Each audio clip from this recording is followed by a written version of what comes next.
Jika untuk masa depan dunia kita rela memeras keringat, membanting tulang, pergi pagi dan pulang petang, menyimpan uang, menyimpan tanah, menyimpan pabrik, pernahkah kita merenung jika satu saat kiamat datang, kita dibangkitkan dari kubur masing-masing, berdiri di padang mahsyar untuk mempertanggungjawabkan seluruh kegiatan hidup kita di dunia ini, lalu kita akan menuju ke alam akhirat.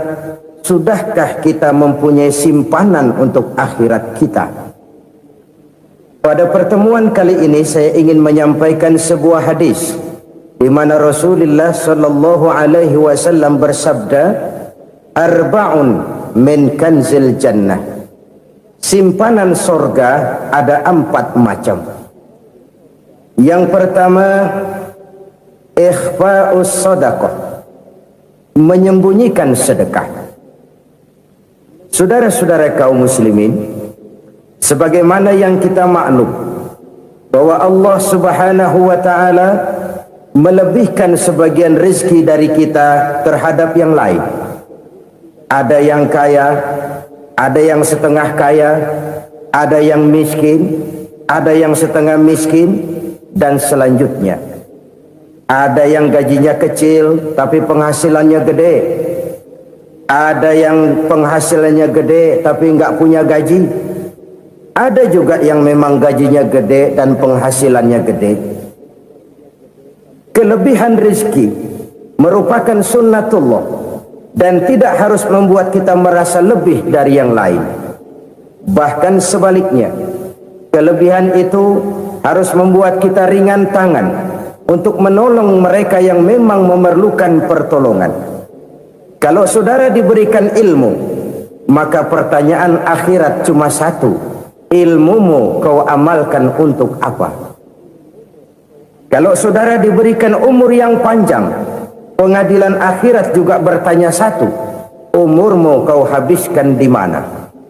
Tapi kalau saudara diberikan harta, pengadilan akhirat akan bertanya 2: hartamu kau dapat dari mana? Kau belanjakan kemana?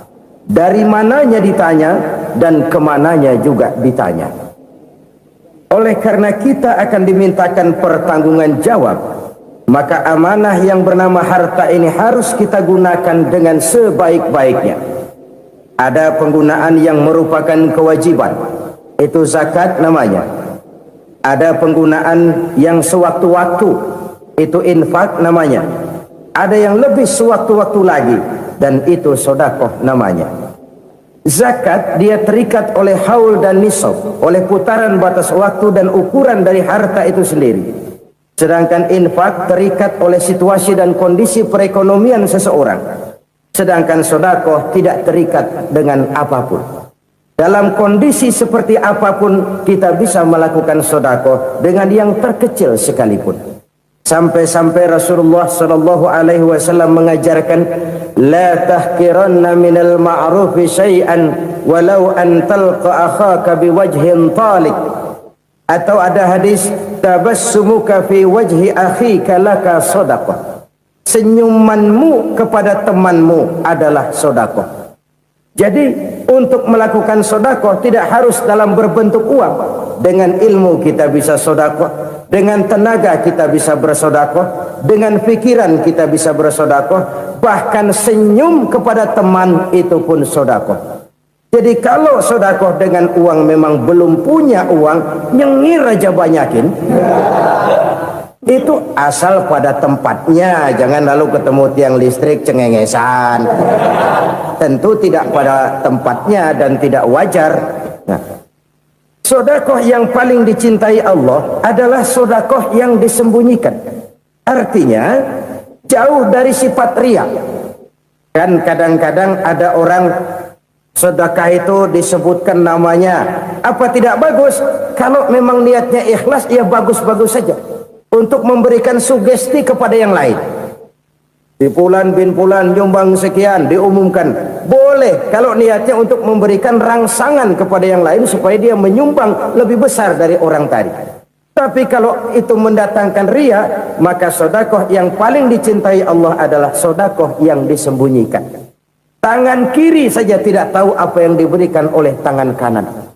Sedekah yang dilakukan dengan ikhlas akan merupakan perbendaharaan surga, tersembunyi dari pandangan orang lain, tidak seorang pun tahu. Karena memang sikap yang baik adalah melupakan kebaikan dan mengingat kesalahan. Itu salah satu ciri orang bahagia. Orang yang selalu mengingat kesalahannya dan berusaha melupakan segala kebaikannya. Kalau dia akan berada kebaikan, dia tidak bisa ikut, dia merasa rugi karena dia merasa belum pernah berbuat baik. Tapi kalau akan melakukan kesalahan baru, dia ingat kesalahan yang sudah-sudah, sehingga terhalang baginya untuk melakukan satu kesalahan baru. Demikianlah saudara-saudara, bahwa Allah melebihkan rizki sebagian kita dari yang lain, agar terjadi tolong-menolong dalam kehidupan ini. Jadi kesenjangan yang nature, kesenjangan yang alami, itu sunnatullah. Ada yang kaya, ada yang miskin, ada yang kelas menengah. Nah, kenapa lalu sekarang kita berusaha mengentaskan kemiskinan? Oleh karena adanya kesenjangan struktural. Kalau yang kaya bisa semakin kaya, kenapa yang miskin tidak bisa naik jadi ikut sedikit kaya? Sebab pada dasarnya Islam adalah agama yang sejak turunnya sudah berupaya memerangi kemiskinan. Bahkan dikatakan kemiskinan itu mendekatkan kepada kekufuran. Orang kalau miskin udah dekat banget sama kafir. Gampang menjadi kafir. Berapa banyak saudara-saudara kita yang oleh karena soal perut, oleh karena soal materi, terpaksa meninggalkan dan menanggalkan akidahnya, menjual petunjuk yang diberikan Allah dengan kesenangan dunia yang cuma sebentar ini. Na'udzubillah thumma na'udzubillah. Jadi makin kita sembunyikan satu sedekah, semakin banyak perbendaharaan kita di surga. Sedekah yang paling dicintai Allah adalah sedekah yang disembunyikan. Malahan ada seorang sufi, dia punya kebiasaan kalau pergi sholat Jumat dia bawa uang, itu uang dia taruh di bawah tikar masjid. Dia niat sedekah kepada siapa saja yang nemuin itu duit. Maksudnya apa? Supaya yang nemuin nggak tahu siapa yang punya duit. Demikian dia saking ingin menyembunyikan sedekahnya. Karena sifat ria itu bisa memakan amal kita sendiri. Ria itu termasuk menyebut-nyebut kebaikan kita. Orang yang suka nepuk dada, sedikit-sedikit ngitungnya kalau nggak gua. Tuh kalau nggak gua tuh yang belah situ, kalau nggak gua, iya kalau nggak lu kenapa emang? Orang yang suka menepuk jasad, biasanya memang begitu saudara-saudara. Kalau perang lagi berkecamuk, orang nggak sempat ngaku jadi pahlawan. Tapi begitu perang selesai, yang kagak kenal bedil ngaku pahlawan, mas. Itu sesuatu yang biasa. Oleh karenanya, orang-orang yang ikhlas dalam bersedekah, disembunyikannya sedekah itu Allah cinta betul. Malahan ada hadis memberikan jaminan, inna shadaqatal mar'il muslimi tazidu fil umri wa tadfa'u mitatas su'i. Sesungguhnya sedekahnya seorang mukmin tazidu fil umri, bisa menambah umur panjang, wa tadfa'u mitatas su'i, dan menyelamatkan manusia dari mati secara su'ul khatimah. Jadi siapa yang kepengen panjang umur, banyaklah sedekah. Yang bosan hidup, pelit terus. Sedekah menambah panjang umur dan menyelamatkan manusia dari mati secara su'ul khatimah. Pak, katanya umur itu nggak bisa ditambah, nggak bisa dikurangin. Kapan? Kalau ajal sudah datang. Wa idza jaa ajaluhum la yastakhiruna sa'atan wa la yastakdimun. Kalau ajal datang tidak bisa dimajukan, tidak bisa dimundurkan. Itu kalau ajal sudah datang. Tidak bisa lagi umur ditambah dikurangi, sudah datang. Tapi kalau belum datang, itu kan haknya Allah. Mau ditambah, mau dikurangi, hak prerogatif Allah. Sebagai pencipta manusia, Allah maha kuasa dan maha mampu. Sedekah ini menambah panjang umur dan menyelamatkan manusia dari mati secara su'ul khatimah. Orang mati kan sama ya, kondisinya mati. nggak nafas. Tapi hakikat mati kan lain-lain. Ada yang mati itu husnul khatimah, baik akhirnya. Misalnya lagi ngaji mati, lagi sholat mati, lagi sedekah mati. Ini yang dinamakan dengan husnul khatimah, baik di akhirnya. Sebaliknya ada yang su'ul khatimah, jelek di akhirnya. Ini yang jadi catatan akhir. Lagi nyekek botol, mampus. Lagi banting kartu, modar. Su'ul khatimah, jelek pada akhirnya. Sedekah menyelamatkan manusia dari mati secara su'ul khatimah. Dan kita semua kepengen mendapat husnul khatimah, jauh dari su'ul khatimah. Oleh sebab itu yang bisa menyelamatkan kita dari penyakit itu antara lain adalah sedekah yang disembunyikan, yang dikerjakan dengan ikhlas karena Allah, tidak karena kepengen dipuji orang, tidak karena ingin dikatakan orang pemurah. Sebab orang dermawan itu orang yang memberi tanpa harus diminta. Kalau masih harus diminta, ya belum dermawan namanya, masih harus diminta. Kalau nggak diminta ya tulus, lolos, polos. Saudara-saudara kaum muslimin rahimakumullah, harta adalah amanat dan akan kita pertanggungjawabkan. Allah melebihkan rizki sebagian kita dari yang lain agar kita saling tolong menolong, bantu membantu. Nabi janjikan siapa yang meringankan beban saudaranya muslim di dunia, Allah akan meringankan bebannya di akhirat nanti. Sebuah jaminan dari baginda Nabi. Si orang yang kita bantu barangkali tidak bisa membalas, Allah yang akan membalas lewat jalan lain yang tidak pernah kita sangka-sangka. Ada orang tanya, Pak, ini ada orang nyumbang masjid sambil marah-marah, bagaimana? Saya bilang sumbangannya aja ambil, marahnya jangan. Marahnya jangan diambil, itu urusan dia. Saudara-saudara kaum muslimin rahimakumullah, umat Islam ini kan umat yang punya potensi besar. Kadang kita merenung, kenapa kadang-kadang pembangunan masjid kok lambat sekali? Kalau hotel hari ini peletakan pertama, bulan depan peresmian.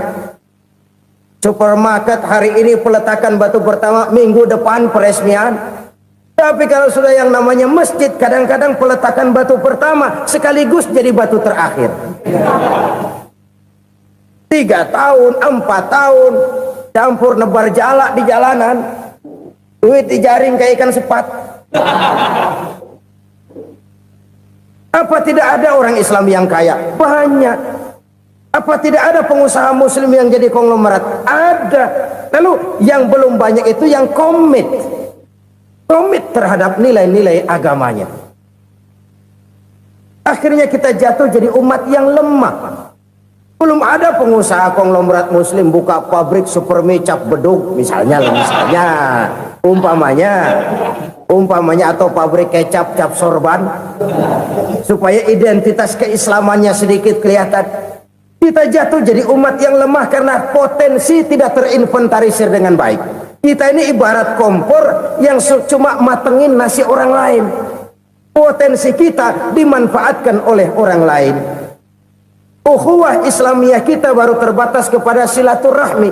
Ukhuwah di bidang ekonomi kita lemah, ukhuwah di bidang kebudayaan kita lemah, apalagi ukhuwah di bidang politik kita lebih rapuh lagi. Padahal ukhuwah itu adalah totalitas kehidupan manusia, menyangkut ipolek sosbud, memerlukan nilai-nilai ukhuwah. Jadi oleh karena itu mari kita menyadari di dalam harta kita, walaupun kita yang cari, pergi pagi, pulang sore, peras keringat, banting tulang, di sana ada harta anak yatim, di sana ada hak masjid, di sana ada hak pesantren, di sana ada hak jihad. Berbahagialah seseorang apabila dia oleh Allah dijadikan keran. Keran itu menyimpan air, tapi tidak untuk dirinya, tapi disalurkannya kepada mereka yang memang memerlukannya. Saudara-saudara kaum muslimin rahimakumullah, ini yang pertama. Jadi perbendaharaan surga adalah menyembunyikan sedekah. Orang lain nggak tahu, kita pun nggak pernah ngitung-ngitung. Kita anggap lewat begitu saja, padahal itu deposit akhirat. Satu. Yang kedua, perbendaharaan surga itu apa? Wa kitmanul musibah, menyembunyikan kesulitan. Kadang orang takut menghadapi kesulitan, tapi makin kita merenung, hidup ini kan sebenarnya urusan. Takut sama urusan, ya jangan hidup. Tandanya orang hidup itu kalau punya urusan. Urusan melupakan problem, problem sering menimbulkan kesulitan. Kesulitan bukan untuk ditakuti, tapi untuk diatasi dan dicarikan jalan keluarnya. Siapa sih orangnya yang nggak pernah sulit-sulit? Makin tinggi status sosialnya, makin gede urusannya. Makin tinggi kualitas imannya, makin berat tingkat kesulitannya. Cuma memang yang namanya enak itu seperti pelangi. Biang lala itu nggak pernah di atas kepala kita, di atas kepala orang melulu. Lo sih enak lo, kata kita. Dia juga bilang yang enak kan lo. Pelangi itu nggak pernah di atas kepala kita. Kata tukang beca, aduh enak ya naik Mercy. Kata tukang beca, apa yang di dalam mobil Mercy? Aduh enak bener tukang beca, di jok ngeringkuk ngorok pulas bener. Saya kamar pakai AC sejuk, tempat tidur sutra empuk, alga spring bed, kulak kulik nggak bisa pulas kalau belum minum Valium, belum tidur. Enak bener tukang beca, di jok ngorok nggak tahu wetan kulon. Si tukang beca bilang yang di Mercy enak, yang di Mercy bilang tukang beca enak. Inilah enak, nggak pernah di atas kepala kita, di atas kepala orang lain melulu enak itu. Nah saudara-saudara, yang merupakan perbendaharaan surga itu orang yang bisa menyembunyikan kesulitan, baik pribadi ataupun rumah tangga. Nih terutama rumah tangga yang jadi soalnya. Kadang-kadang kita ini kalau senang, sebaliknya kalau senang kita diam, kalem aja, cuek. Banyak banget duit kita bawaan, diam aja udah. Malah ketemu orang takut. Tapi begitu susah, sekampung tahu.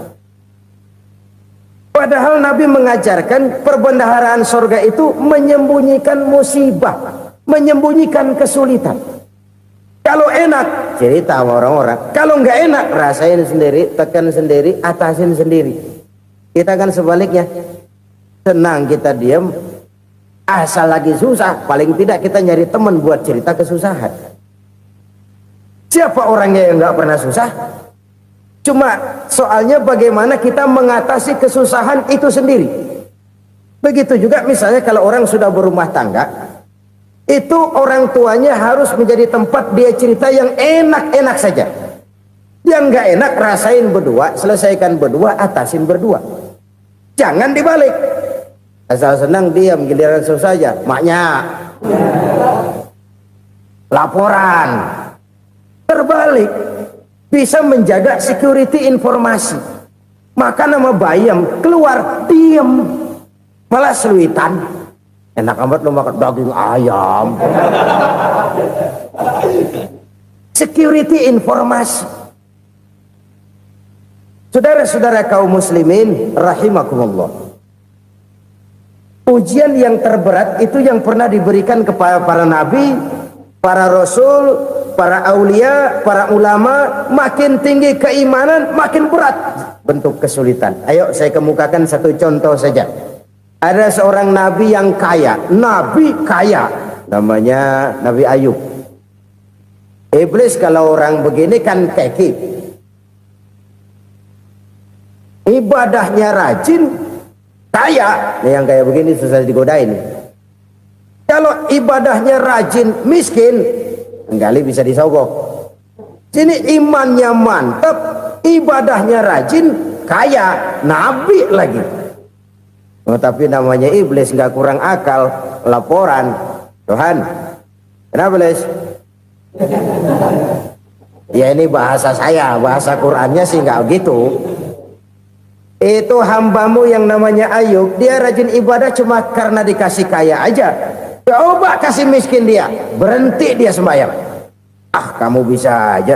Saya tahu Ayub itu hambaku yang ikhlas. Saya buktiin Tuhan, silahkan. Dibuktiin lah, iblis turun ke alam ini. Yang mula-mula dia lakukan, dia rusak sawah ladang Nabi Ayub, dia binasakan binatang ternak Nabi Ayub, sehingga dalam waktu singkat jatuhlah Nabi Ayub dari orang paling kaya jadi orang paling miskin. Beliau masih ibadah di mihrab dalam masjid, datang iblis.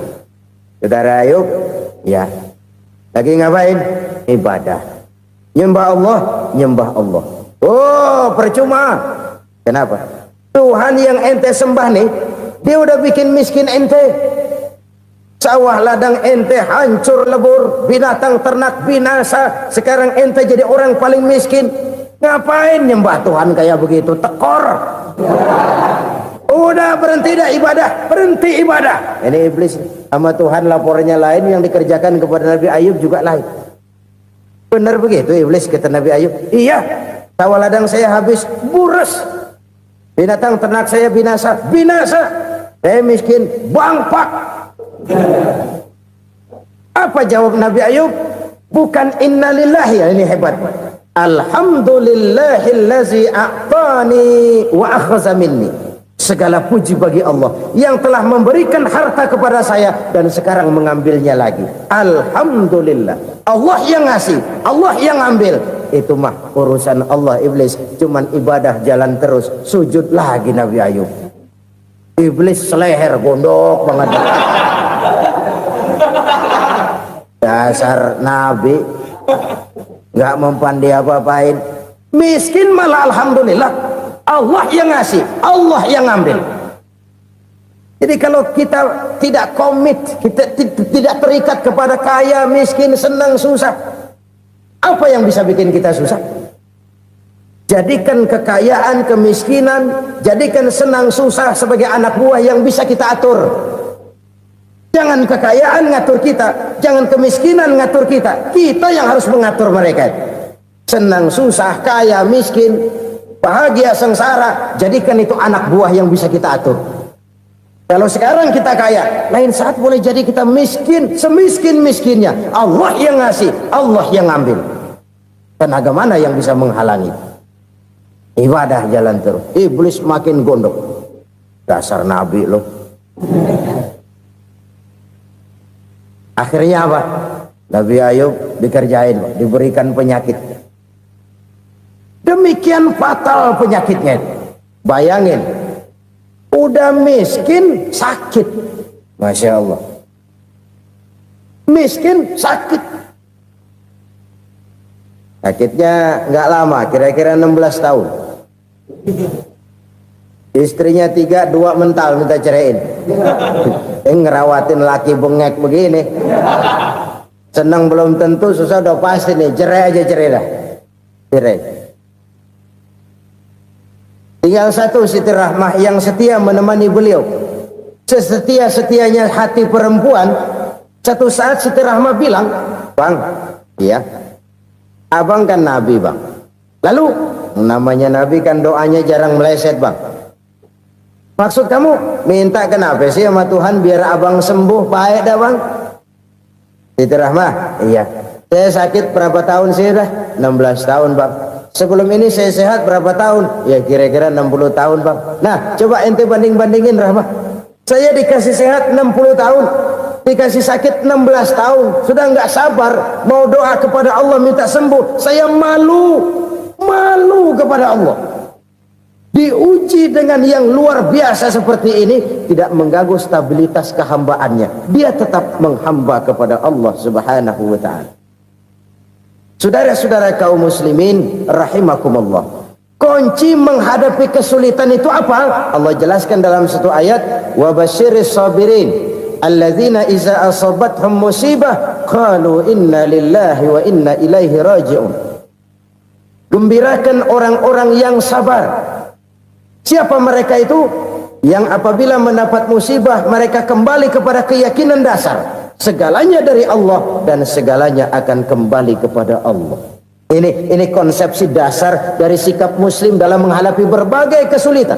Segalanya dari Allah, segalanya akan kembali kepada Allah. Kalau ini sudah kondisi dasarnya, maka kita akan lapang menghadapi kenyataan bagaimanapun pahitnya. Apakah itu namanya miskin, apakah itu namanya sakit, bahkan maut sekalipun, segalanya dari Allah, segalanya akan kembali kepada Allah. Ini sikap hidup, bukan sekedar ucapan. Kita kadang-kadang menjadikannya sebagai ucapan, mulutnya sehingga berhenti, innalillahi wa inna ilaihi rajiun, tapi nangisnya terus gerung-gerungan. Bukan itu, ini kesadaran moral. Kalau segalanya dari Allah, segalanya kembali kepada Allah, kan sebenarnya cuma nunggu giliran. Hari ini saya nyembayangin dia, entah hari apa saya disembayangin orang. Hari ini saya antar dia ke kubur, entah hari apa orang nganterin saya ke kubur. Hari ini saya tahlilkan dia, entah nanti kapan orang tahlilkan saya. Segalanya dari Allah, segalanya akan kembali juga kepada Allah. Oleh sebab itu saudara-saudara, kesulitan bukan untuk ditakuti. Kesulitan justru untuk diatasi, dicarikan jalan keluarnya. Dan tidak ada orang yang tidak pernah mendapat kesulitan. Tidak ada. Semakin tinggi status sosial, semakin tinggi kualitas keimanan, semakin besar juga tingkat kesulitan. Hanya saja bagaimana cara kita mengatasinya. Dan Al-Quran menyatakan, inna ma'al usri yusra. Di balik kesulitan itu pasti ada kemudahan. Roda itu berputar. Karena itu Rasulullah sallallahu alaihi wasallam mengingatkan kepada kita, ta'arraf ilallahi fir raha ya'rifka fis syiddah. Ingatlah kepada Allah di waktu kamu senang, supaya Allah ingat kepada kamu di waktu kamu susah. Kalau waktu senang kita ingat kepada Allah, kita susah, Allah tidak akan meninggalkan kita. Tapi kalau waktu senang kita jauh dari Allah, sujud tidak sempat, dengan masjid jauh, ketika senang kita lupakan Allah. Nanti begitu kita susah, Allah lupakan kita. Dan itu menyakitkan. Oleh karena itu orang-orang tua kita dulu bilang, kalau lagi sehat ingat-ingat lu bakal sakit nanti. Kalau lagi kaya ingat-ingat satu saat kita bakal jatuh miskin. Bahkan kalau lagi muda ingat-ingat kita bakal tua. Dan yang terpenting, kalau lagi hidup ingat-ingat kita bakal mati. Saudara-saudara kaum muslimin rahimakumullah. Jadi yang kedua yang merupakan perbendaharaan surga, menyembunyikan musibah. Saudara-saudara kaum muslimin rahimakumullah. Hal ketiga yang merupakan perbendaharaan surga adalah wasilatur rahmi. Orang yang suka bersilaturahmi. Sebagaimana yang kita maklum bahwa manusia adalah makhluk yang disebut zon politika. Makhluk sosial yang tidak mungkin hidup sendiri-sendiri. Betapa dan siapapun kita memerlukan orang lain. Bodoh betul manusia kalau tinggal di tengah masyarakat tapi tidak mau bermasyarakat. Merasa hebat sendiri, pintar sendiri, gagah sendiri, kaya sendiri. Mungkin kalau mati juga ngubur sendiri. Jangankan kita di sini, di sorga saja Nabi Adam waktu sendirian bengong melulu, ngondar mandir. Allah tegur dam sepi dam. Ya ini kalau bahasa saya. Iya Tuhan, sepi ini nggak ada coret-coretan pisan ini.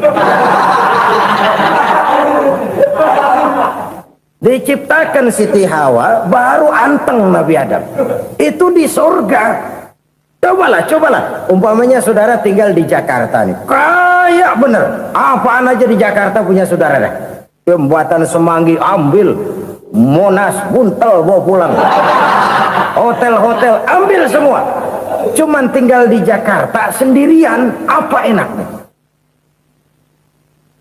Betapa dan siapapun kita perlu orang lain.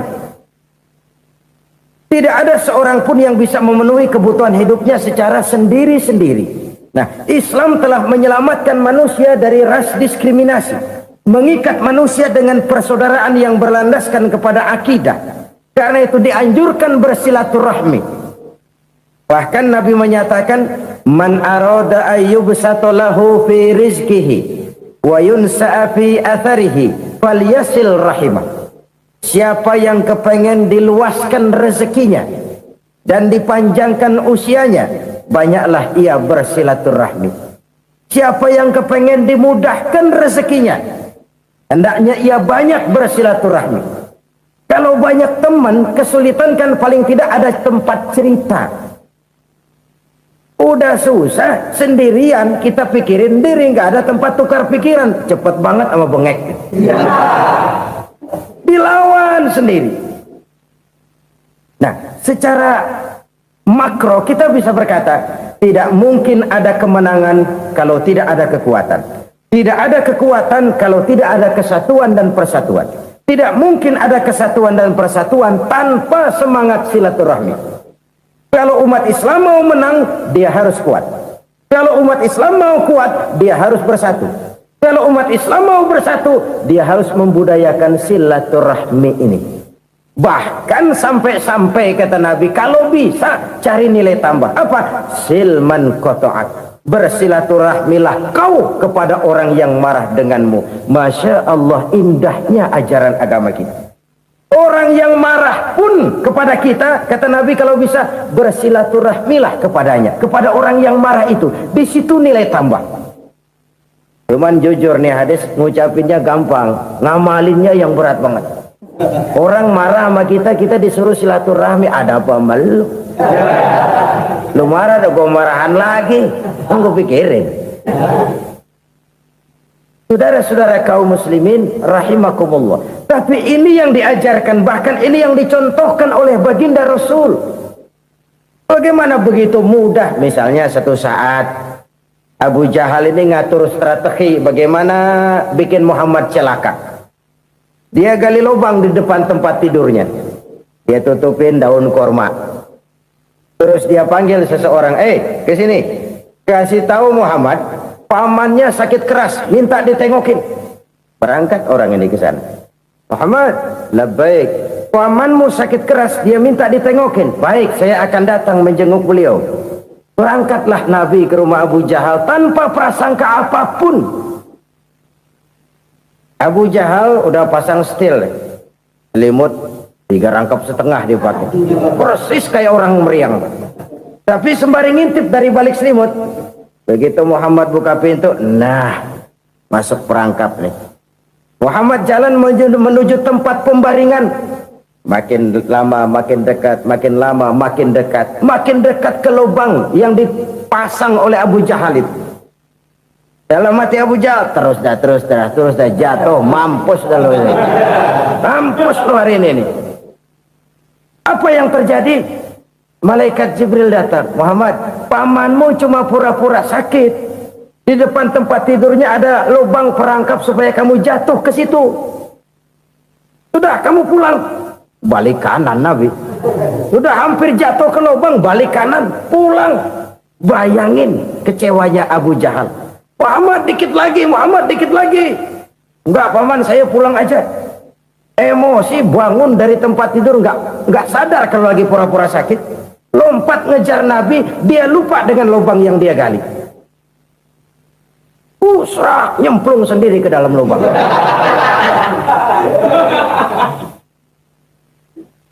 Nabi terus berlalu. Ini terjadi keanehan. Jatuh ke lubang yang dia gali itu sebenarnya nggak terlalu dalam ya, antara 3-4 meteran lah. Tolong saya jatuh ke lubang ini. Datanglah pelayan-pelayannya itu. Angkat saya dari sini. Oh, yang ngulurin tambang. Satu gulung, belum juga nyampe itu tambah. Kurang, beli lagi ke warung. Sambung, ulur lagi, nggak juga bisa sampai. Wah, ini kerjaan Muhammad ini. Tolong, siapa salah seorang kamu ke rumah Muhammad, kasih tahu encangnya kecebur. Minta ditolongin. Sampaikan kepada Rasul. Kenapa? Pamanmu jatuh ke lubang, Muhammad minta tolong diangkatin. Tambang udah nyambung-nyambung nggak nyampe juga. Ya, nanti saya datang, saya tolong. Coba.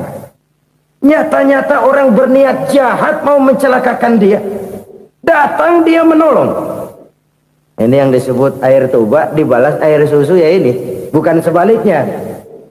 Air tuba dibalas air susu. Paman, kecebur ya? Iya Muhammad, tolong ini. Pegang tangan saya. Nabi ulurkan tangannya. Nyampe. Dipegang oleh Abu Jahal. Diangkat ke atas. sampai atas. Apa kata Abu Jahal? Sihirmu memang hebat Muhammad. Udah ditolongin dikata sihir. Yang enak kita kemplang kan itu orang begitu. Urusan apa? Tapi inilah akhlak. Kalau bisa kamu bersilaturahmilah dengan orang yang marah kepadamu sekalipun. Orang marah kita tetap baik. So, kalau kita berbuat baik sama orang yang memang baik, rasanya sih biasa-biasa aja. Orang baik kita baik lagi, ya draw aja, belum ada nilai tambah di situ. Baru ada nilai tambah kalau kita bisa berbuat baik kepada orang yang nyakitin kita. Itu namanya kita setingkat di atas dia. Dia sakitin kita, kita berbuat baik sama dia. Dia pelit sama kita, kita baik sama dia. Dia marahin kita, kita deketin dia. Di situ kita punya nilai tambah. Jadi siapa yang ingin diluaskan rezekinya, kata Nabi, dan dipanjangkan umurnya, hendaklah ia banyak-banyak bersilaturahmi. Sederhana sebenarnya silaturahmi. Tapi silaturahmi membangkitkan semangat kesatuan dan persatuan. Kesatuan dan persatuan melahirkan kekuatan. Dalam matematika, 1 ditambah 1 pasti 2. Tapi di tengah masyarakat, 1 orang takut ditambah 1 orang takut, hasilnya jadi 2 orang setengah berani. Kenapa setengah berani? Karena udah berdua. Tadi pan takut sendirian. Kalau dia kumpul turu-turu takutlah jadi berani. Kita yang lemah, kita yang tidak berdaya, kita yang miskin, kalau mau kompak bersatu, apa yang nggak bisa kita kerjain? Apalagi tinggal di kota besar, pilihan cuma 2, bertahan atau minggir. Bertahan atau minggir. Untuk bisa bertahan harus mampu bersaing. Untuk mampu bersaing harus punya keahlian. Keahlian harus ditunjang dengan pendidikan, ditambah oleh kekompakan sebagai umat. Udah miskin mencar mulu, orang injak kita. Orang nggak pandang urusan apa yang malu. Oleh karena itu silaturahmi pada hakikatnya merupakan roh dari ukhuwah yang diajarkan oleh agama kita. Bagaimana Islam menyelamatkan masyarakat manusia dari ras diskriminasi, mengikat manusia, dan tidak ada persaudaraan yang lebih indah selain persaudaraan yang diikat dengan nilai-nilai akidah. Sepanjang orang di jalan Allah, itulah saudara kita. Keluar dia dari jalan Allah, selesailah persaudaraan sampai di situ. Karena itu, kalau ingin menyimpan sesuatu di surga, banyaklah bersilaturahmi. Datang ke rumah ini, datang ke rumah itu, dan lain sebagainya. Itu simpanan kita di akhirat nanti. Ini yang ketiga. Saudara-saudara, yang keempat, perbendaharaan surga itu apa? Wa qawlu la hawla wa la quwwata illa billah. Ucapan la hawla wa la quwwata illa billah. Ibadah kan ada yang berat, modalnya besar. Bangun masjid berat, modalnya besar. Bangun rumah sakit berat, modalnya besar. Ada ibadah yang berat tapi modalnya ringan. Misalnya puasa. Puasa itu berat, mengendalikan nafsu. Kalau sekedar nggak makan nggak minum sih enteng. Mengendalikan nafsu itu jihad terbesar. Tapi kan modalnya ringan, cuma niat saja. Ini ibadah berat, modalnya ringan. Ada ibadah yang ringan, modalnya juga enteng. Seperti termasuk ucapan la haula wa la quwwata illa billah. Tanpa sadar, la haula wa la quwwata illa billah, nyelengin tuh di surga.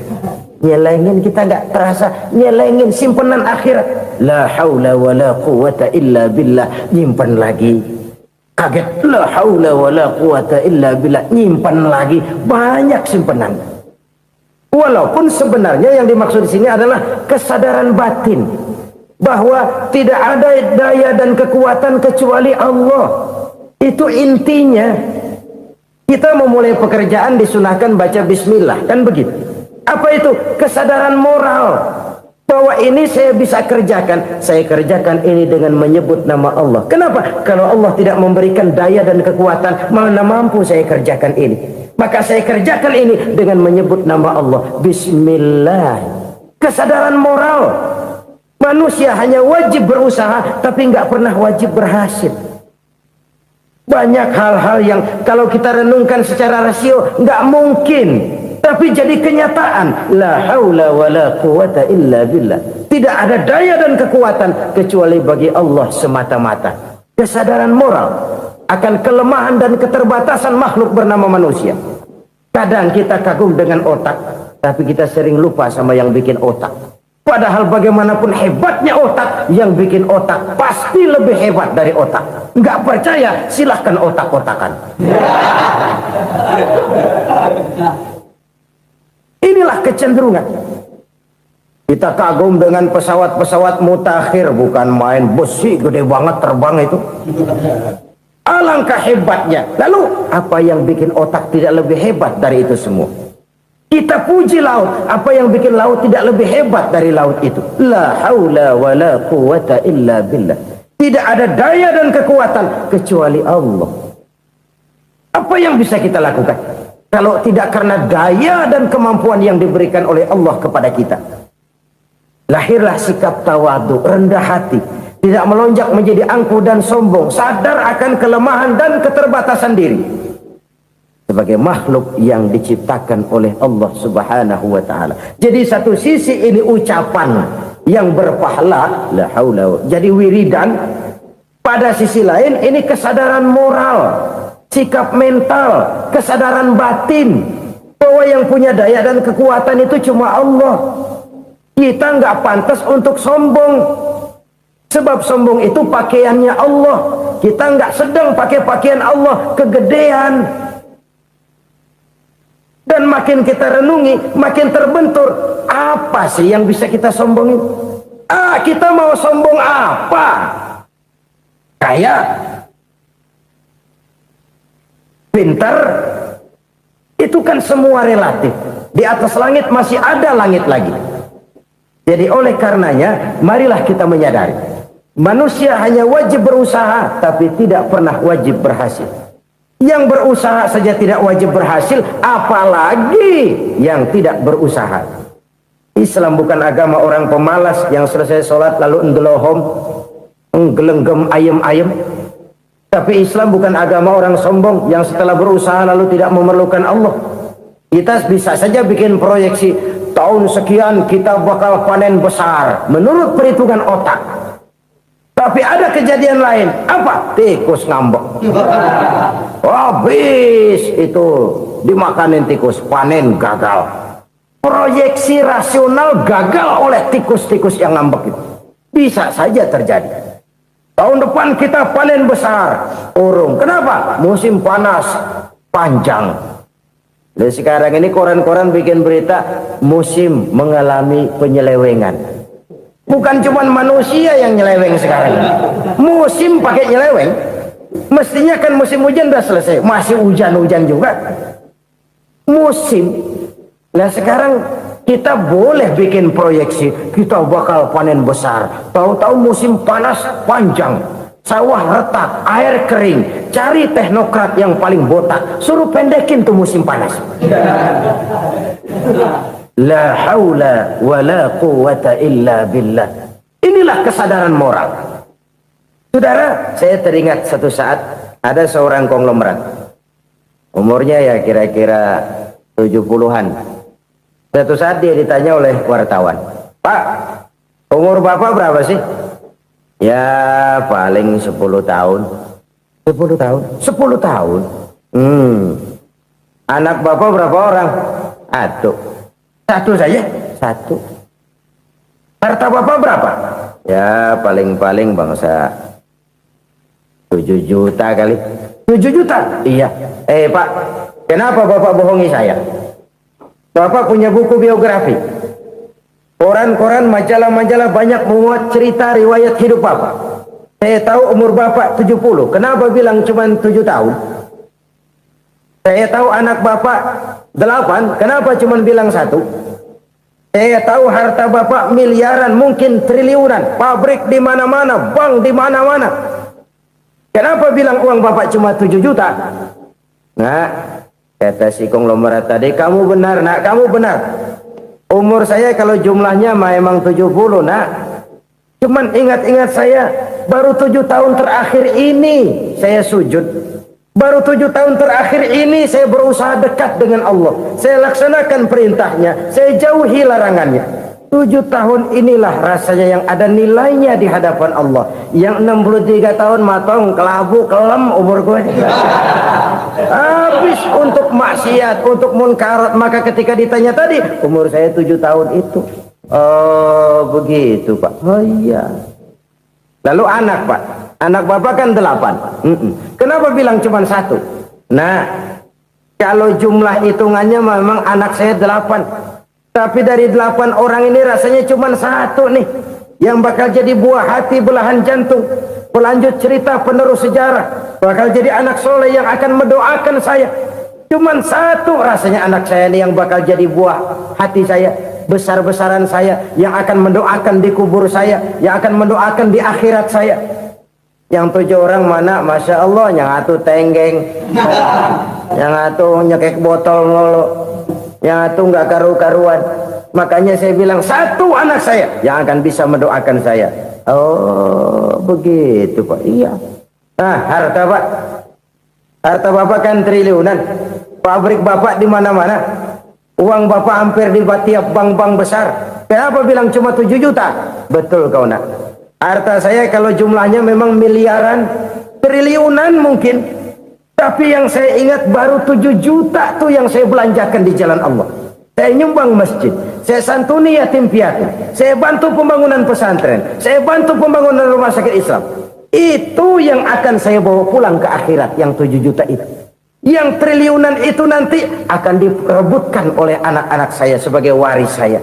Jadi harta saya 7 juta itu yang bakal nemenin saya di akhirat, yang akan saya bawa pulang jadi teman saya. Saudara-saudara kaum muslimin, jangan-jangan orang tua itu adalah kita-kita ini. Jangan-jangan kita-kita ini adalah orang tua itu. Jangan-jangan itu potret dari diri kita masing-masing. Dari sekian umur yang diberikan Allah, berapa tahun yang ada nilainya di hadapan Allah? Dari sekian anak-anak yang merupakan amanah, berapa yang akan mendoakan kita sebagai orang tuanya menjadi anak soleh?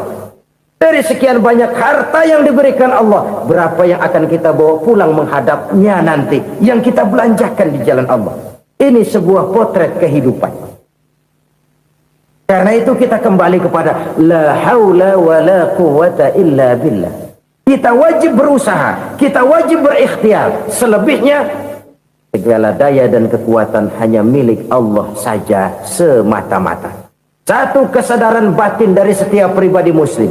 Setelah ia berusaha dan berikhtiar, ia menyerahkannya kepada Allah Subhanahu wa ta'ala. Jadi satu sisi ini merupakan wiridan ucapan yang mengandung pahala, pada sisi lain ini merupakan sikap batin dari seorang muslim di dalam ia menghadapi realitas kehidupan ini. Saudara-saudara kaum muslimin rahimakumullah, kalau ini kita jadikan satu basis kehidupan, maka ini akan menyelamatkan manusia dari kemungkinan tergelincir menjadi orang yang lupa diri dan lupa darat. Sebab itu Imamul Ghazali berpesan, jadidis safinah fa innal bahra amiq, wa khuziz zad fa inna safara ba'id, wa khaffifil hamla fa innal hamla sadid. Perbarui selalu kapalmu karena lautan sangat dalam. Bawa bekal yang banyak karena perjalanan ini sangat jauh. Ringankan beban karena kebanyakan beban akan menyakitkan. Alangkah indah kalimat ini, alangkah dalam makna yang terkandung di sana. Perbarui selalu kapalmu karena lautan sangat dalam. Apa artinya ini? Jaga mentalmu baik-baik. Pelihara imanmu baik-baik karena hidup penuh cobaan seperti lautan. Kita kalau berlayar di lautan kan kadang-kadang tenang, angin bertiup sepoi-sepoi basah. Jika malam datang, bintang gemintang bertabur menghias cakrawala. Rembulan memantulkan sinarnya dengan indah. Dalam keadaan begitu berlayar enak. Tapi lain saat ombak menggunung, halilintar menyambar, angin topan bertiup. Berapa banyak sudah saudara-saudara kita yang tenggelam di lautan dunia tanpa sadar bahwa dia belum sampai kepada pantai yang akan dituju. Berapa banyak sudah Saudara-saudara kita yang tenggelam di lautan dunia ini tanpa sempat bangkit lagi. Dia menyangka sudah sampai kepada tujuannya. Hati-hati kapal jangan sampai bocor karena lautan sangat dalam. Iman ini jaga baik-baik karena hidup penuh dengan ujian. Wa khuzizat fa inna safara ba'id. Bawa bekal yang banyak karena perjalanan sangat jauh. Saudara mau ke Bandung, bawa duit. Saudara mau ke Surabaya, banyakan lagi duitnya. Saudara mau ke Mekah, gepokan, iketan tuh duit nggak lembaran lagi. Makin jauh perjalanan, makin banyak bekal yang harus kita bawa. Kalau saudara dari Jakarta mau ke Surabaya, kagak bawa duit berangkat juga, itu sih bukan berani namanya, nekat. Sampai Surabaya belum tentu, sengsara di jalan udah pasti. Kenapa? Nggak bawa bekal berangkat. Sama juga kita nih, misalnya belum sempat sembahyang, mati. Waduh, berani banget orang. Belum punya bekal, mati. Sengsara di jalan. Atau bekal tidak cukup. Dari Jakarta saudara mau ke Surabaya, bawa duit 500 perak.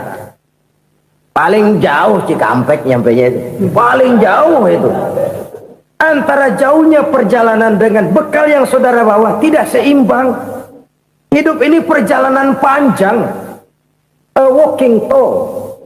Dimulai dari alam arwah, sebelum jasad diciptakan, roh diciptakan lebih dulu. Dari situ pindah ke alam rahim, dari alam rahim pindah ke alam dunia, dari alam dunia pindah ke alam barzah, baru menuju akhirat. Satu perjalanan panjang. Kalau bekal tidak bawa, sengsara di jalan. Bawa bekal yang banyak karena perjalanan ini sangat jauh. Wa khaffifil hamla, ringankan beban karena beban itu cuma akan menyulitkan. Kalau bekal itu sih keperluan, tapi beban nggak kita perluin, coba ngeberat-beratin. Apa ini beban? Dosa, kecurangan, kebatilan, kezoliman, ketidakadilan, kesewenang-wenangan. Itu akan jadi beban kita di akhirat. Alangkah celakanya, perjalanan panjang, bekal tidak bawa, beban kelewat banyak, alamat sengsara di jalan. Pahala tidak ada, dosa berlipat ganda. Na'udzubillah, summa na'udzubillah. Kalau kita rangkum nasihat Al-Ghazali dengan kisah si konglomerat tadi, kita akan mengambil kesimpulan. Pertama, bekal terbaik dalam menghadapi gejolak kehidupan ini tidak lain adalah iman. Yang kedua, pahala dan dosa. Dua hal kontroversial. Pahala adalah bekal, dosa adalah beban.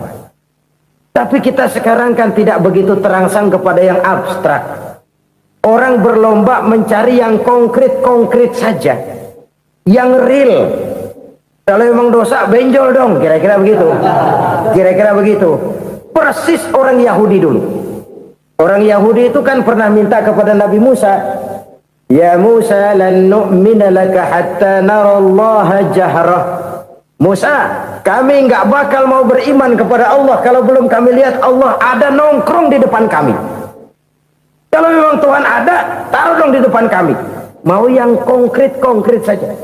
Kalau memang dosa, benjol dong. Kalau memang pahala, berasa dong. Orang terangsang kepada yang real, yang konkret-konkret saja. Karena itu, untuk mengejar dosa, orang mau bayar. Tapi untuk mengejar pahala, walaupun tidak bayar, orang segan. Ini yang dikatakan oleh Nabi, kamu mengharapkan ke surga, tapi kamu berat melaksanakan sesuatu yang bisa membawa kamu ke surga. Kamu ingin jauh dari neraka, tapi tiap saat kamu lakukan perbuatan-perbuatan yang justru menjerumuskan kamu ke neraka. Idda'aitum an-najata minan nar wa ramaitum fiha anfusakum. Kamu ingin selamat dari neraka, tapi kamu lemparkan diri kamu ke neraka. Kamu ingin masuk surga, tapi berat sekali kamu melakukan perbuatan-perbuatan yang bisa menyampaikan kamu di surga. Saudara-saudara kaum muslimin rahimakumullah. Jadi hal keempat yang merupakan perbendaharaan surga adalah la haula wa la quwata illa billah. Satu sisi ini merupakan ucapan yang memperberat timbangan akhirat. Pada sisi lain ini merupakan sikap hidup seorang muslim, kesadaran batin yang sangat dalam bahwa tidak ada daya dan kekuatan kecuali Allah. Dan itu kita simbolkan pada saat memulai pekerjaan dengan Bismillah, dengan menyebut nama Allah. Satu kesadaran moral, saya hanya bisa melakukan ini karena diberikan daya dan kekuatan oleh Allah. Lahirlah sikap tawadu, rendah hati, tidak melonjak menjadi angkuh dan sombong. Saudara-saudara, sampai sini dulu jumpa kita kali ini. Semoga 4 perbendaharaan surga ini dapat kita lakukan, yang kelak akan merupakan bekal kita di kemudian hari nanti. Amin ya rabbal alamin. Bapak-bapak, ibu-ibu, saudara-saudara kaum muslimin rahimakumullah. Di dalam kehidupan kita sebagai seorang muslim, minimal 5 kali dalam sehari semalam kita mendengar seruan untuk mendirikan solat yang disebut azan. Ada kalimat menarik di dalam kalimat azan itu, yakni seruan hayya 'alal falah, marilah menuju kepada keberuntungan, marilah meraih kemenangan. Seruan ini adalah kecenderungan dari setiap manusia, apapun warna kulitnya. Artinya, setiap orang dalam hidup selalu ingin meraih dan mencari kemenangan. Kemenangan akan melahirkan kepuasan batin, dan kepuasan batin memberikan kebahagiaan. Sedangkan kekalahan melahirkan penderitaan batin, dan penderitaan batin menjerumuskan seseorang di dalam berbagai bentuk kerugian. Jikalau inilah seruan azan, maka masalahnya ialah apa yang menyebabkan kita meraih kemenangan. Al-Quranul Karim memberikan tuntunan dan ajaran kepada kita bahwa orang-orang yang memperoleh kemenangan itu tidak lain adalah orang-orang yang bertakwa. Hanyalah mereka yang bertakwa kepada Allah Subhanahu wa ta'ala pada akhirnya akan tampil sebagai pemenang. Lalu siapa orang yang bertakwa itu? Dijelaskan dalam awal-awal Al-Baqarah, orang yang bertakwa yang akan meraih kemenangan. Pertama, allazina yu'minuna bil ghaib, yaitu orang-orang yang beriman kepada yang gaib, percaya bahwa ada alam yang gaib, alam yang abstrak, alam yang tidak bisa dijangkau oleh salah satu daripada panca indera kita.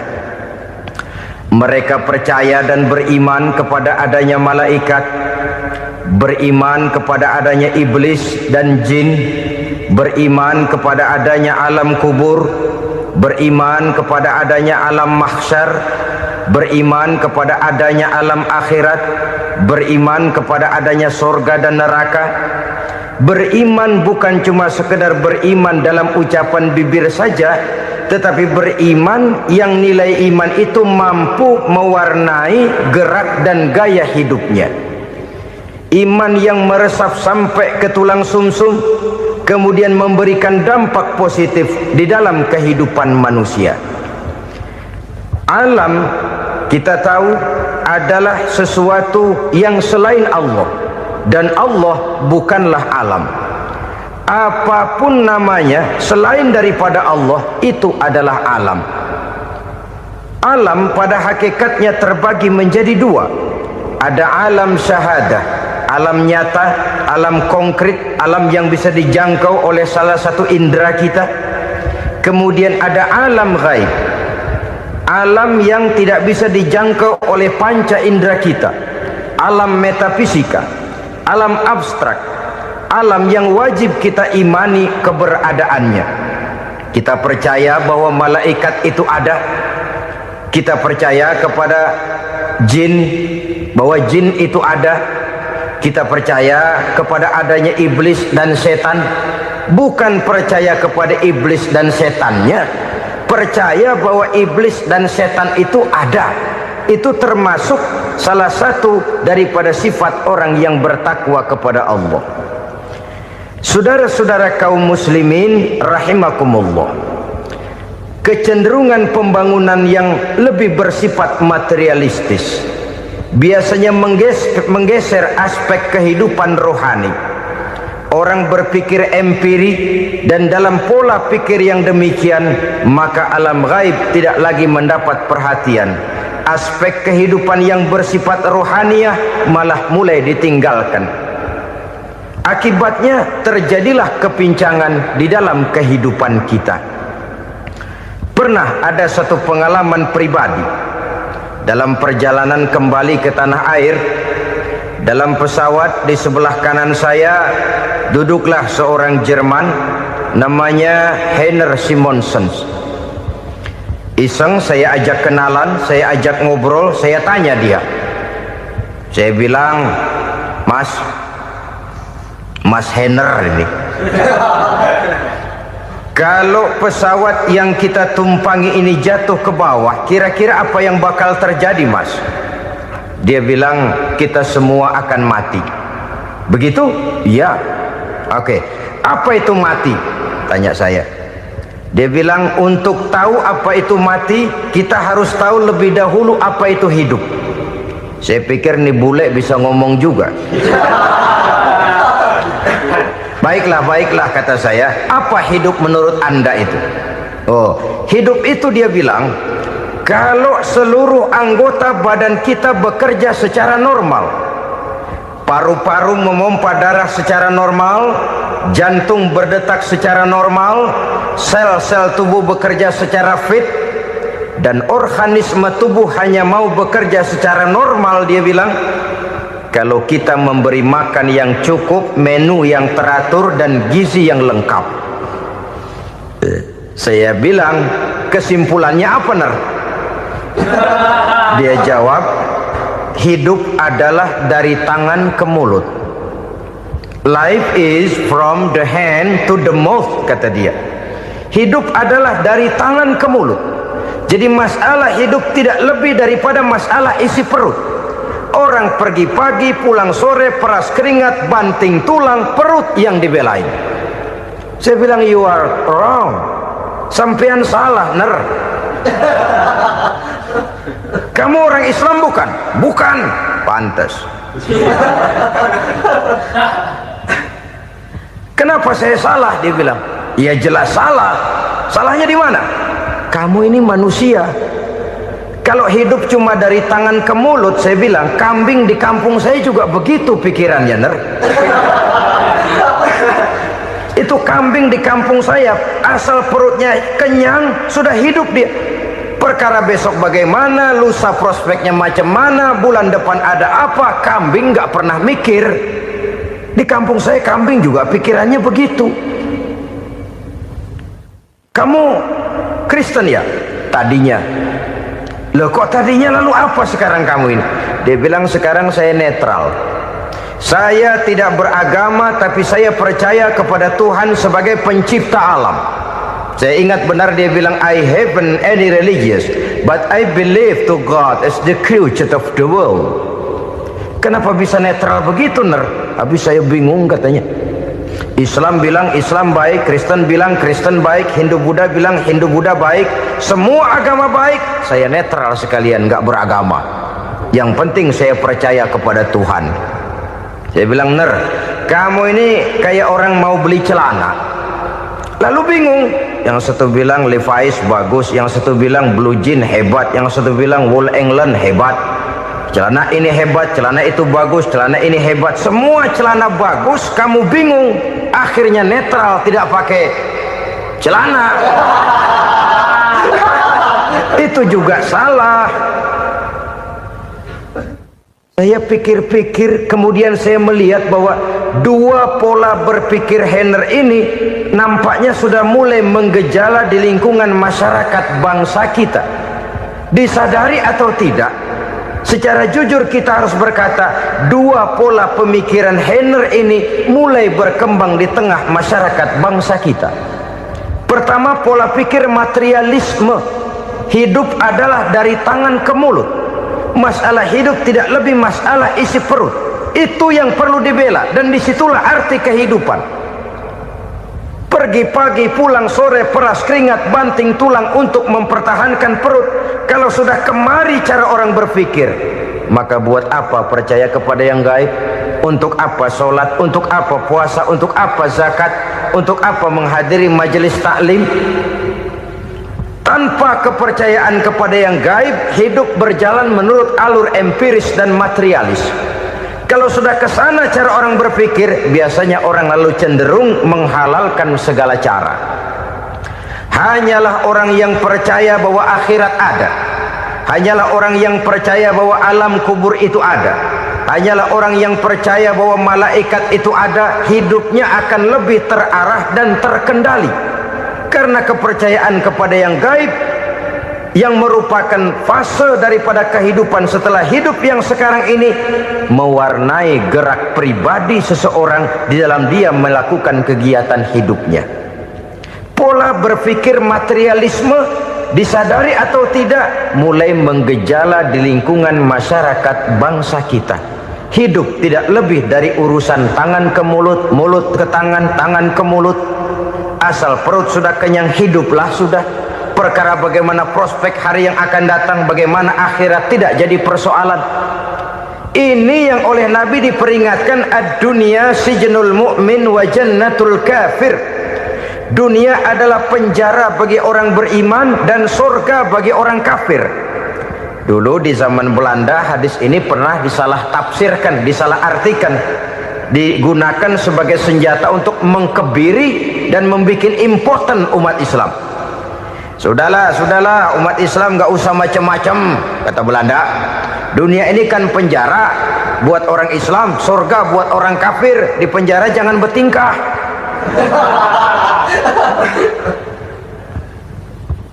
Pengertiannya tidak begitu. Dunia adalah penjara bagi orang mukmin. Artinya dalam kehidupan dunia seorang mukmin tidak bebas memperturutkan hawa nafsunya. Di penjara hawa nafsunya itu. Sebaliknya surga bagi orang-orang kafir. Buat orang kafir surgalah dunia ini. Mereka bebas memperturutkan hawa nafsunya, dilarang tidak terlarang, dicegah pun tidak tercegah. Mereka hidup menurut alur bisikan nafsu mereka sendiri. Kemudian bila ajal datang, maut merenggut nyawa, selesailah surganya sampai di situ. Maka bagi orang-orang yang tidak percaya kepada adanya akhirat, kepada adanya alam gaib, surganya sebatas umurnya. Sekali lagi, surganya sebatas umurnya. Bila umur selesai, ajal pun datang merenggut nyawa, selesailah sudah surganya sampai di situ. Alangkah pendeknya perjalanan orang-orang yang tidak percaya kepada alam gaib ini. Bagi kita mukmin, jikalau kita mampu memenjarakan hawa nafsu, kita bisa bahagia di dunia ini. Dan Islam memang tidak menyuruh kita sengsara di dunia. Raih dunia, kejar dunia, gapai dunia sebagai alat untuk mencapai kebahagiaan di akhirat nanti. Hidup adalah satu perjalanan panjang yang terbentang sejak kita terlahir dari alam rahim sampai kepada alam akhirat nanti. Andai kata kita gagal meraih kebahagiaan di dunia, toh kita masih punya akhirat. Tapi jangan jadi dalil yang melemahkan semangat. Biarin dah kita di dunia kebelangsak, yang penting akhirat. Akhirnya dunia benar-benar kebelangsak. Bagaimana dunia ini bisa kita raih, dan bagaimana meraih dunia untuk menunjang kepentingan akhirat nanti. Yang kedua, dari pikiran Heiner yang saya lihat menggejala di lingkungan masyarakat bangsa kita, timbulnya manusia-manusia netral. Seolah-olah Tuhan yes, agama no. Sama Tuhan percaya, agama ogah. Tuhan ngangguk, giliran agama godeng. Padahal hampir dalam setiap ayat dalam Quran, kata-kata amanu biasanya bergandeng dengan wa amilus sholihat. Iman dan amal soleh. Ini sebagai isyarat Tuhan dan agama jangan pernah dipisah-pisah. Apabila kita bertuhan, maka kita harus beragama. Apabila kita beragama, maka agama itu harus bersumberkan dari Tuhan yang kita imani itu. Tidak mungkin kita pisah, Tuhan yes, agama no. sama Tuhan percaya, tapi agama bikin sendiri. Sembayangnya cukup bengong 2 jam madep ngulon.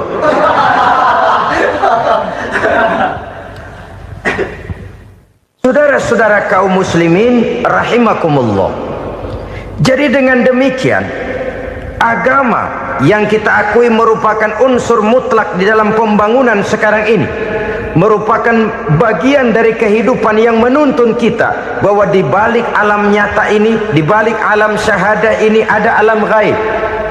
Dan mudabbir, murabbi, yang mengatur, yang menguasai, yang memelihara baik dia alam nyata, baik dia alam gaib, tidak lain adalah Allah Subhanahu wa ta'ala. Di sana ada satu super power, satu maha kekuatan yang kita perlu bersandar kepadanya. Sebagai makhluk nyata yang hidup di alam nyata, berbuatlah secara nyata sebagaimana harusnya kita berbuat. Karena Islam jelas bukan agamanya orang pemalas. Islam jelas bukan agamanya orang yang mengajarkan setelah selesai sholat boleh duduk, nggelenggem ayam-ayam, ndelohom, menghitung bintang di langit sambil menunggu keajaiban. Tidak. Islam adalah agama yang mengajarkan apabila sholat sudah selesai kamu kerjakan, bertebaranlah di permukaan bumi, cari karunia Tuhanmu. Jangan hidup berpangku tangan menunggu keajaiban, karena hidup bukan undian. Jangan berharap untung besar tanpa mau peras keringat. Tapi di sebalik itu toh kita juga harus yakin bahwa di sisi usaha nyata yang kita lakukan ada satu super power, satu maha kekuatan gaib yang menentukan berhasil dan tidaknya usaha kita. Kepercayaan kepada hal semacam inilah yang mendorong kita untuk mempunyai sandaran vertikal, agar jikalau usaha ini berhasil, kita tidak lupa diri dan lupa daratan. Jikalau usaha ini gagal, kita tidak putus asa dan buruk sangka, tidak cupik pandangan dan sempit hati, tapi mampu melihat persoalan dengan kacamata putih sambil husnuzon kepada Allah Subhanahu wa ta'ala. Kita percaya malaikat itu ada yang namanya raqib dan atid, mengawasi gerak hidup kita sampai kepada gerak hati kita. Ini memberikan sugesti agar kita berhati-hati, tidak sejengkal tanah pun kita bisa berlindung dari pengawasan raqib dan atid. Ada munkar nakir yang akan menyoal kita di alam kubur. Ada malaikat Malik, penjaga neraka. Ada malaikat Ridwan yang menjaga surga. Kita percaya kepada adanya jin, kita percaya kepada adanya setan, iblis. Percaya kepada adanya, bukan mempercayai si setan, si iblis lalu menjadikannya sebagai teman. Tidak. Percaya bahwa mereka itu ada dan merupakan makhluk Allah yang gaib, yang diciptakan Allah Azza wa Jalla. Kepercayaan kepada alam gaib memberikan motivasi terhadap gerak lahir manusia, sehingga dengan motivasi kepercayaan kepada yang gaib, gerak lahir jadi lebih terarah, jadi lebih terpelihara. Pernah seseorang bertanya, "Pak, apakah adanya akhirat bisa dibuktikan secara ilmiah?" Saya bilang tidak bisa, tidak bisa. Kenapa? Karena yang berangkat nggak pernah pulang kemari lagi. Kalau dia pulang kemari bisa kita tanya bagaimana enak di sono. Cuma secara moral saya katakan, lebih beruntung orang yang percaya kepada akhirat daripada yang tidak. Sekarang saudara percaya akhirat ada, lalu saudara baik-baik di dunia, sholat, puasa, zakat, menolong orang lain, menebarkan kebajikan. Saudara mati, andai kata akhirat tidak ada, toh dalam hidup saudara sudah berbuat baik, paling tidak nama saudara akan dikenang sebagai orang baik. Sebaliknya, saudara percaya, kata saya, bahwa akhirat tidak ada, lalu hidup semau-maunya, tenggelam dalam maksiat dan munkarat, menentang Allah, tidak mau ruku dan sujud, lalu saudara mati, kemudian akhirat ada, ayo mau apa? Bekal tidak punya. Jadi secara moral lebih beruntung orang yang percaya kepada adanya akhirat daripada yang tidak percaya. Dan itu alam gaib yang tidak bisa dibuktikan secara eksat. Jangankan untuk membuktikan seperti itu, dalam kehidupan sehari-hari saja yang kita rasakan tidak selalu berbentuk toh. Angin, bagaimana sih bentuknya angin? Kita tidak tahu. Merah, buktinya kalau dikerok merah. Yang merah itu kulit, yang kulit kita bukan anginnya. Sakit, rasa sakit itu ada, tapi bagaimana bentuk sakit kita nggak pernah tahu. Kalau kita makan cabai pedas, bagaimana bentuk pedas itu tidak ada, tapi rasa ada. Bentuk pedas hijau, cabainya bukan pedasnya. Tidak semua yang kita rasakan bisa kita gambarkan dalam bentuk yang konkret. Oleh karena itu, sekali lagi bahwa kepercayaan kepada alam yang gaib mampu memberikan satu sugesti yang menata kehidupan seseorang lebih lurus, lebih terarah, dan lebih terkendali. Maka wajar kalau kepercayaan kepada yang gaib mengantarkan seseorang untuk meraih kemenangan. Kenapa? Dia percaya kepada yang gaib, bahwa akhirat ada, bahwa alam kubur ada, bahwa pertanggungan jawab itu ada. Maka dia lalu tidak hidup saenae udele dewe gitu loh. Tidak hidup menurut seleranya sendiri, terarah, teratur. Ini cirinya yang pertama. Orang bertakwa yang akan meraih kemenangan, mereka beriman, mereka percaya kepada yang gaib. Bahkan hal-hal konkret saja selalu berangkat dari yang gaib. Saudara-saudara, para remaja, para pemuda sekarang ini tidak pernah tahu toh siapa yang akan jadi teman hidup saudara. Kita bisa saja ngerancang, mentargetkan, tapi toh akhirnya yang namanya jodoh bukan kekuasaan kita. Rezeki di luar kemampuan kita. Begitu juga ajal, maut, jodoh, ajal adalah contoh-contoh konkret bahwa pada akhirnya yang gaiblah yang menentukan. Bertahun-tahun ngelancong, emang jodoh seret nggak jadi.